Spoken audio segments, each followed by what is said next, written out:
আসসালামু আলাইকুম everyone, I am Halija from Halija's taste heaven. আজকে আমি আপনাদের জন্য KFC style chicken fry recipe নিয়ে এসেছি। এখন থেকে বাসায় বসেই বানিয়ে ফেলতে পারবেন কেএফসি স্টাইল চিকেন ফ্রাই। প্রথমেই বলে রাখি, কেএফসির অ্যাকচুয়াল রেসিপি পাওয়া কারো পক্ষেই সম্ভব না, তাই আমি এটা একদম ঘরোয়া উপকরণে আমার মতো করে কেএফসি স্টাইলের ক্রিস্পি চিকেন ফ্রাই রেসিপি দেখাচ্ছি। আশা করি আজকের ভিডিওটি আপনাদের সকলের কাছে ভালো লাগবে।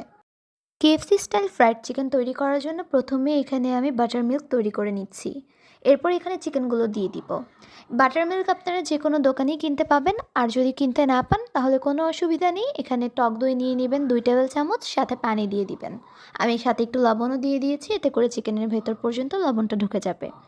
পরিমাণ মতো লবণ দিয়ে বাটার মিল্কে চিকেনগুলোকে 1 ঘন্টার মতো ভিজিয়ে রাখতে হবে। এতে করে চিকেনটি ফ্রাই করার পর ভেতরে জুসিনেসটা বজায় থাকবে ও ভিতরটা ড্রাই হয়ে যাবে না। যতক্ষণ চিকেনগুলো বাটার মিল্কে সোক হতে থাকবে ততক্ষণ অপর সাইডে একটি পাত্রে আমি কিছু মশলা মাখিয়ে নিব। এতে করে আমি এটার ভিতর চিকেনগুলো পরে ম্যারিনেট করব বাটার মিল্ক থেকে উঠিয়ে। প্রথমে এখানে 1 টেবিল চামচ সয়াবিন তেল দিয়ে দিচ্ছি। এরপর দিয়ে দিচ্ছি 1 টেবিল চামচ গোলমরিচের গুঁড়ো, 1 টেবিল চামচ মরিচের গুঁড়ো। এরপর দিয়ে দিচ্ছি 1 টেবিল চামচ আদা রসুনের পেস্ট। এরপর দিয়ে দিচ্ছি একটি লেবুর রস পুরো দিয়ে দিচ্ছি। এখানে দেওয়া হয়ে গেলে এখানে দিয়ে দিব পরিমাণ মতো লবণ। এরপর সব মশলাগুলোকে আমি একটু ভালো করে মিক্স করে নিব। ভালো করে সব মশলাগুলো মিক্স করা হয়ে গেলে এই পর্যায়ে আমি একটি একটি করে চিকেনের পিস সব মশলায় দিয়ে দিব। বাটার মিল্ক থেকে তুলে আমি খুব ভালো করে এখানে চিকেনগুলো একটি একটি করে দিয়ে দিচ্ছি এবং মশলার সাথে সবগুলো চিকেন খুব ভালো করে ম্যারিনেট করে নিচ্ছি। প্রতিটি চিকেনের গায়ে আমি একটু একটু করে দাগ কেটে দিয়েছি, এতে করে ভিতর পর্যন্ত মশলাটা যাবে। তো এবার খুব ভালো করে আমি মশলার সাথে চিকেনগুলো মিক্স করে নিচ্ছি। এটা রেখে দিব একটা সাইডে ম্যারিনেট করে 1 থেকে 1.5 ঘন্টার জন্য। এটা ম্যারিনেট হতে হতে এটার জন্য আমার 2 ধরনের কোটিং দরকার, সেই কোটিং দুটো আমি রেডি করে নিব। প্রথমে এখানে 2টি ডিম নিয়ে নিয়েছি, দিয়ে দিচ্ছি 1 টেবিল চামচ ময়দা।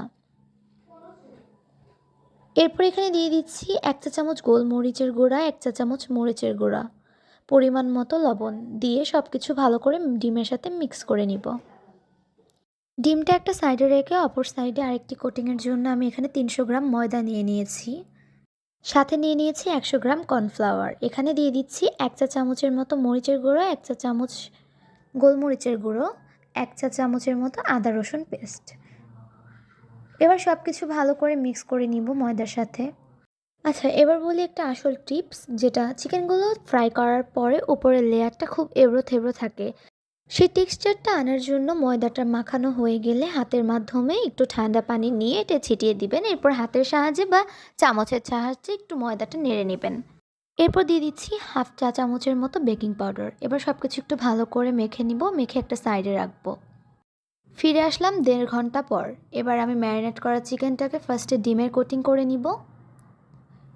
ডিমের সাথে খুব ভালো করে কোটিং করা হয়ে গেলে এরপর এটাকে ময়দার কোটিংয়ে দিয়ে দিব। ময়দার কোটিংটা আপনারা খুব ভালো করে একটু লক্ষ্য করলেই করতে পারবেন। এটা খুবই সহজ একটা ট্রিক। মানে এটা একটা খোলা পাত্রে একটু বেশি করে নেওয়ার চেষ্টা করবেন এবং খুব সুন্দর করে হাতের সাহায্যে এভাবে হালকা চেপে চেপে সুন্দর করে ময়দাগুলো লাগিয়ে নেবেন এবং তেলে দেওয়ার আগে এক্সেস যে ময়দাগুলো আছে সেটা ঝেড়ে ফেলে দিবেন, নাহলে তেলগুলো নষ্ট হয়ে যাবে। ভিডিওতে দেখতেই পাচ্ছেন আমি হাতের সাহায্যে কি সুন্দর করে ময়দাগুলো চিকেনের সাথে লাগিয়ে নিচ্ছি। এতে করে একটু চেপে চেপে লাগানোর জন্য সেই উপরে যে এবড়ো থেবড়ো ভাবটা সেটা খুব সুন্দরভাবে চলে আসে এবং কোনো ঝামেলাও হয় না।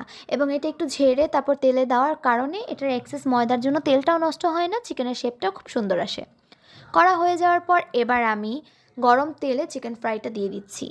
চিকেন ফ্রাইগুলো একদম ডুবো তেলে ভাজতে হবে। এখানে আমি একদম ডুবো তেলে অল্প অল্প করে চিকেন দিয়ে ভেজে নিচ্ছি। চিকেনগুলোয় ক্রিস্পিনেস আনার জন্য এখানে আমি ডাবল ফ্রাই করে নিচ্ছি।